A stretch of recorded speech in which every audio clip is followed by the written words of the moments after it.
کہ کچھ لوگ نسب دیکھ کر رشتہ کرتے ہیں۔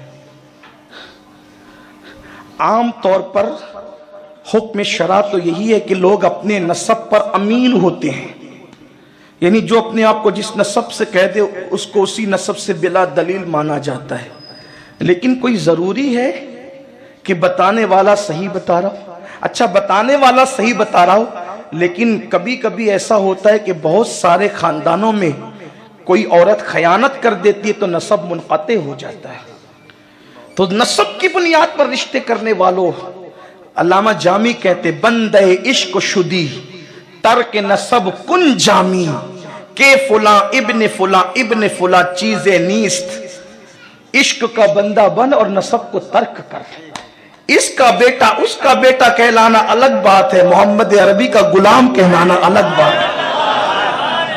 ہزار عظمتیں قربان ہے اس پر جس نے ساری زندگی اپنا نسب بیان نہیں کیا، اور دنیا ان کو سلمان فارسی سلمان محمدی کہتی ہے۔ جب بھی کسی نے نسب پوچھا تو سلمان کہتے تھے میں محمدی ہوں، میں اس سے بڑا نسب کیا ہو سکتا ہے۔ تو یاد رکھنا، نسب بے اہمیت نہیں ہوتا، نسب کی اہمیت اپنی جگہ ہے، لیکن نسب سب کچھ بھی نہیں ہوتا۔ اس لیے صرف نسب دیکھ کر کہ ہماری برادری ارے برادری کیا؟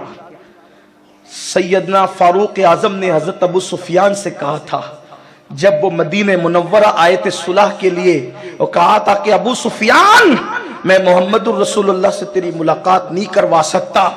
وہ کہا تھا کیا رشتہ داری بھول گئے، پرانی دوستی بھول گئے؟ فاروق اعظم نے کہا تھا وہ اور دن تھے جب ہم رشتہ داریاں خون کی بنیاد پہ کرتے تھے، جب سے محمد الرسول اللہ کی نسبت ملی ہے اب خون کی بنیاد پہ رشتے نہیں ہیں، اب محمد الرسول اللہ کی نسبت کی بنیاد پہ رشتے ہیں۔ تو اس لیے میری گزارش ہے، برا مت ماننا گندیوی والوں، اگر اپنی برادری میں کوئی وفادار رسول نہیں ملتا تو کسی بھی برادری میں وفادار رسول تلاش کر لو، یہ خیال رکھنا۔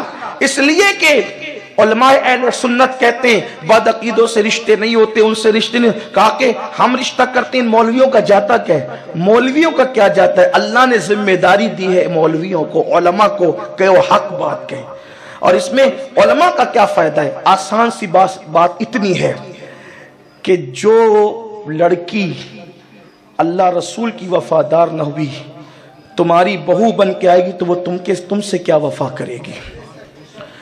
جو اللہ رسول سے وفا نہ کرے، تمہاری بیوی بن کے آئے گی تو تم سے کیا وفا کرے گی؟ جو داماد اللہ رسول کا وفادار نہ ہوا، تمہارا داماد بن کر آئے گا تو وہ تم سے کیا وفا کرے گا؟ اس لیے کہ یہ دیکھو کہ وہ وفادار رسول ہے کہ نہیں ہے۔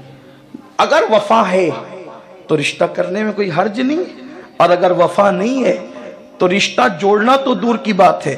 اسلام تو کہتا ہے پدر مادر برادر جان و مال ان پر فدا کر، نبی سے جو ہو بیگانہ اسے دل سے جدا کر دے، پدر مادر برادر جان و مال ان پر فدا کر دے۔ رشتہ داری دیکھو، بالکل دیکھو، لیکن اس سے پہلے دینداری دیکھو، اس سے پہلے دینداری دیکھو۔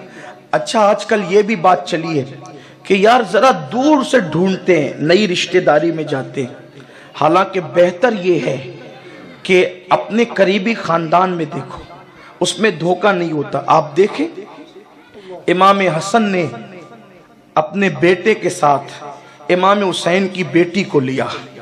امام حسن کے بیٹے حضرت امام حسن مصنف، امام حسین کی بیٹی سیدہ فاطمہ صغرا، دونوں کا نکاح ہوا۔ ان سے جو شہزادے پیدا ہوئے ان کو کہا گیا عبداللہ المحض۔ یہ روئے زمین کا پہلا سید ہے جس کو نجیب الطرفین ہونے کا شرف حاصل ہے۔